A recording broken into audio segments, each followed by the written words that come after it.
Hey, welcome back to Out the Smoke. I'm Malcolm Reed. I got Mark Williams here with me. As always, Mark, you good today, man? We're doing good, man. All right, well today we want to talk a little bit about baby back ribs and the membrane that's on the back of them. Now, for baby backs, I'm a firm believer you always take that membrane off. What about you, Mark? Every time, every time. It's a barrier. You can't get your seasoning in the meat. You can't get the smoke in it with that membrane on the back. Now, I know some restaurants leave it on there. Some people like that little crusty membrane. But when I'm cooking ribs, Mark, I'm always pulling it off. Every time. I feel like, it gives you a cushion if you want to overcook a rib. That membrane will hold it together. But other than that, that's about it. That's right. You know, if you're cooking them fall off the bone, you might need that membrane to hang them. The way we're cooking them on our smokers, we're going for that perfect tenderness where it's got a good bite and we're getting smoke and seasonings all around the meat. So, Mark, what's some of your favorite ways to take the membrane off a baby back rib? I'm a paper towel guy. I'm gonna use a paper towel every time. I know there's ways to do it with a butter knife, spoon. I've even seen people hold it under a faucet, to get that membrane off. The faucet does work because it does have disintegrate that fat underneath that membrane, so it does pull off a little easier.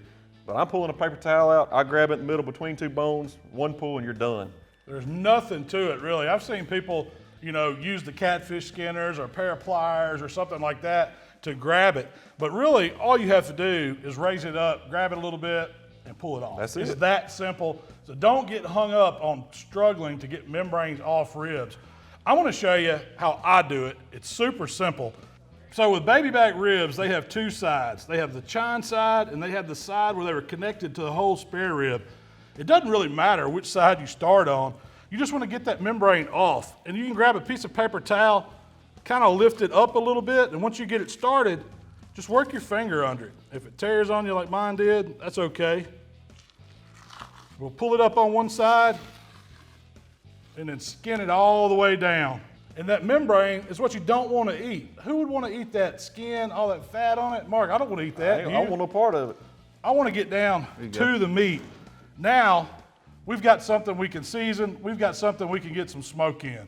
Mark, you want to show how you do it? Sure. I'm sure it's the same way, right? Basically, take a paper towel. I don't start at the end, I do start in the middle. So we'll grab this slab right here, go right between two bones, use that paper towel, go all the way across, and there you go.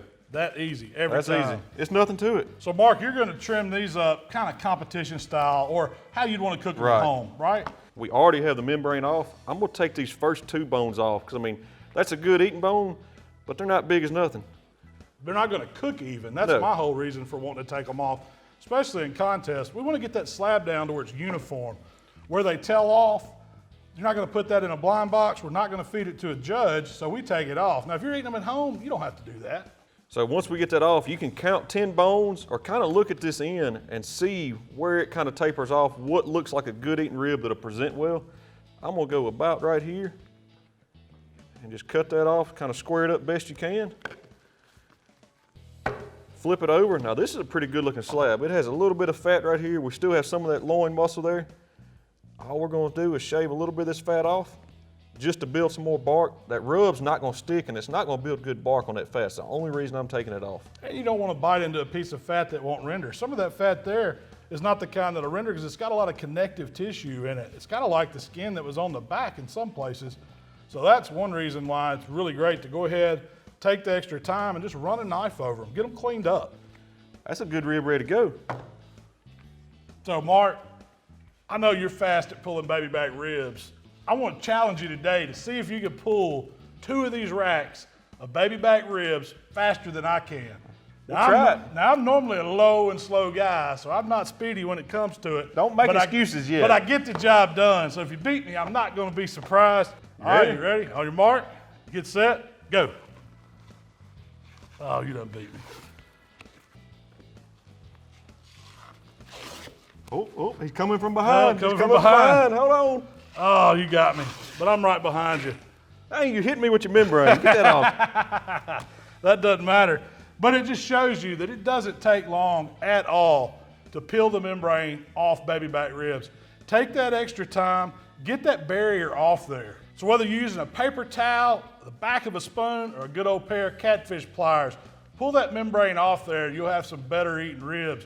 Mark, where can they find you, man? Y'all can find us at Swine Life BBQ on YouTube, Instagram, Facebook. Y'all make sure to give us a like and subscribe.